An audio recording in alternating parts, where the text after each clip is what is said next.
안녕하십니까, 김영수입니다. 리더십을 심화시키는 20개의 단계, 또 20개의 동량식 덕목, 이런 이야기들을 하고 있습니다. 좀 어려운 글자이긴 합니다만은 포라는 것은 칭찬한다는 뜻입니다. 그리고 양은 널리 드러낸다라는 뜻입니다. 인재를 불러가지고 리더가 야, 이번에 수고했다, 정말 잘했다라고 어깨를 두들겨 해주는 개인적인 칭찬도 중요하죠. 이건 포에 해당됩니다. 그 다음에 해야 될 문제는 뭡니까? 그 칭찬한 요소들, 뭘 잘했는가를 널리 알리는 양이 대단히 중요합니다. 개인적인 칭찬은 개인적인 차원으로 머물게 되지만요, 그거를 조직원 전체에게 알릴 경우에는 그 역량과 그리고 그 자극이 만만치가 않습니다. 이를 통해서 인재를 격려하고 적극성을 끌어내라, 그런 말씀입니다. 그리고 나아가서는 어떻게 됩니까? 다른 인재들에게도 자극으로 작용을 합니다. 포양을 잘하는 리더, 대단히 훌륭한 리더입니다. 이번에 역사적인 사례를 한번 보도록 하겠습니다. 기원전 597년에요. 진나라 경공이라는 사람이 적적이라고 하는 외부의 적을 정벌하는 일이 있었습니다. 이때 사백이라는 사람이 중항환자라고 하는 인재를 추천합니다. 그렇게 해서 대성을 거두죠. 그랬더니 경공이 사백과 중항환자를 모두 불러가지고 포양합니다. 이들을 칭찬하고 옆에 있는 사람들에게 이 두 사람 때문에 이번 전투에 승리할 수 있었다, 이 두 사람이 정말 훌륭한 인재들이다라고 하는 포양을 통해서 옆에 있는 모든 대신들과 병사들에게 자극을 줬다라고 하는 사례가 있습니다. 포양에서 중요한 또 하나의 요소는 뭐냐 그러면요, 실질적인 상이 중요합니다. 물론 말로 하는 상도 대단히 중요한 작용을 합니다만은 그 사람이 정말 좋은 성과를 내거나 아주 훌륭한 공을 세웠으면 거기에 걸맞는 상도 같이 따라야 된다라는 사례를 말씀을 드리기 위해서 경공과 사백 중앙환자 이야기를 했습니다. 포양에 관한 가장 생생하고도 가장 감동적인 사례는요, 항우를 물리치고 서한을 건국하는 유방, 잘 아시죠? 한나라 고종 유방이 자기가 한나라를 개국할 수 있었던 원동력으로서 가장 중요한 역할로서 세 사람을 거론합니다. 서한 삼걸이라고 부르는데요, 소와 장량, 한신, 이 세 사람을 여러 공신들이 있는 앞에서 공개적으로 거론을 합니다. 그 당시에 유방이 뭐라고 얘기를 했냐 그러면요, 후방에서 끊임없이 식량을 공급하고 전쟁 물자가 끊이지 않게 후방을 확보하는 능력으로 따지자면 나는 소화만 못하다. 전투에 나가지 않고 천리박 군막 안에서 전략과 전술을 수립해서 승부를 결정짓는 능력으로 따지자면 나는 장량만 못하다.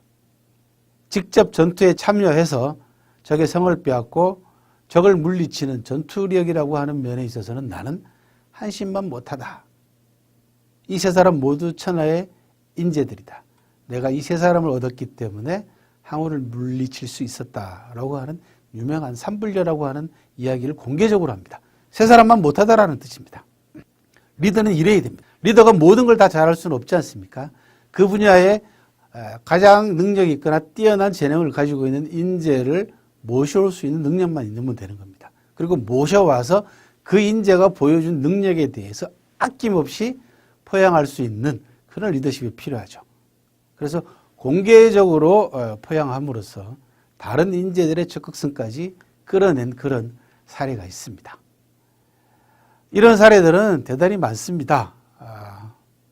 전투에 실패해가지고 낭패를 본 조조가 이 실패를 만회하는데 가장 큰 공을 세웠던 우금이라는 사람의 일사불란한 대처를 모든 장수들이 있는 자리에서 공개적으로 칭찬한 사례도 삼국지 사례에 남아 있습니다. 포양은요, 리더 개인의 개인적인 리더십처럼 보이지만요, 그게 아니고 제도적으로 정착할 수 있는 문제이기도 합니다. 바로 그런 제도 정착을 위한 방식, 그리고 계시를 한번 말씀드려 보겠습니다. 포양을 제도적으로 정착하기 위해서는요, 일단 가장 중요한 것은 리더가 모든 사람 앞에서 이 사람이 잘했다라고 칭찬하는 구두가 첫 번째 방식이 되겠고요. 그 칭찬과 동시에 그것을 서면으로 상장이 되겠죠. 그죠? 상장 같은 서면을 통해서 포양하는 방식을 보장하는 것. 또 하나는 방이라든지 기록을 남기는 겁니다. 뭐 굳이 말씀을 드리자면 사내의 대자보나 사보를 통해 가지고 이 사람의 능력이라든지 이 사람의 성과를 아예 대놓고 공개하는 방식, 이런 것들이 포양의 방식이 되겠습니다. 리더는 이런 부분들을 조직 내에 있어서 하나의 시스템으로 정착시키는 것이 대단히 중요한 겁니다. 리더가 마지못해 가지고 인재에 대한 칭찬, 이런 부분들은 온전한 리더입니다. 공개적으로 칭찬하고 공개적으로 잘한 부분에 관한 것들을 기록으로 남기게 하는 시스템을 한번 구축해 보시기 바랍니다. 포양은요, 편리하고 경제적입니다. 리더가 조금만 마음 열면은 얼마든지 할 수 있는 그런 리더십 가운데 하나입니다. 그리고 포양을 잘하게 되면요, 상하와 좌우를 협조하는 관계로 만들 수가 있습니다. 리더가 인재의 성과에 대해서, 인재가 잘한 부분에 대해서 공개적으로 칭찬하게 되면요, 주변에 있는 사람들도 다른 얘기를 못하게 됩니다. 그렇게 해서 나도 저렇게 해야 되겠구나. 또 중간 간부들은 그 밑에 있는 자기 조직원들에게 잘한 부분에 대해서 또 허심탄회하게 칭찬할 수 있는, 포양할 수 있는 그런 분위기를 만든다는 거죠. 중요한 것은 신중해야 됩니다. 실질적으로 모든 조직원들이 인정할 수 없는데도 불구하고 리더 개인적인 판단에 의해 가지고 여러 사람들이 보는 앞에서 포양을 했을 경우에는 자칫 잘못하면 리더가 저 사람만 편애야 하는 게 아닌가 하고 리더십에 의심을 받을 수가 있습니다. 따라서 몸과 마음 모두로 받아들일 수 있는 그런 정확한 포양이 이루어져야 된다라는 말씀입니다. 포양은요, 리더의 마음이 넓지 못하면 할 수 없는 리더십입니다. 리더들이 마음을 여십시오. 그리고 그것을 제도로 정착시키시길 바랍니다. 고맙습니다.